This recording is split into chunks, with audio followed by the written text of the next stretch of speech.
Praise lord everyone. ఆది కాండము 1వ అధ్యాయము 2వ వచనంలో భూమి నిరాకారంగాను శూన్యంగాను ఉండెను, చీకటి అగాధ జలములపైన కమ్మి ఉండెను అని చెప్పి వ్రాయబడి ఉందండి.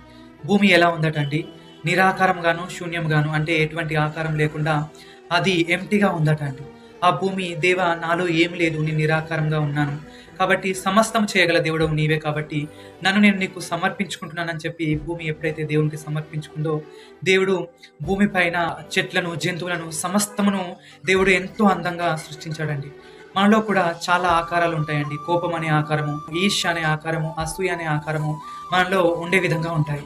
కాబట్టి మనం కూడా ఎప్పుడైతే భూమి వలె ఎటువంటి ఆకారం లేకుండా మనము ఎంప్టీగా మనల్ని మనము చేసుకునే వారిగా ఉంటామో, అప్పుడు దేవుడు భూమిని ఎంత అందంగా అయితే తీర్చిదిద్దాడో, సృష్టించాడో, అదేవిధంగా మన జీవితాన్ని కూడా ఎంతో అందంగా, ఎంతో బ్యూటిఫుల్గా తీర్చిదిద్ది మన జీవితంలో అద్భుతాలు చేస్తాడండి.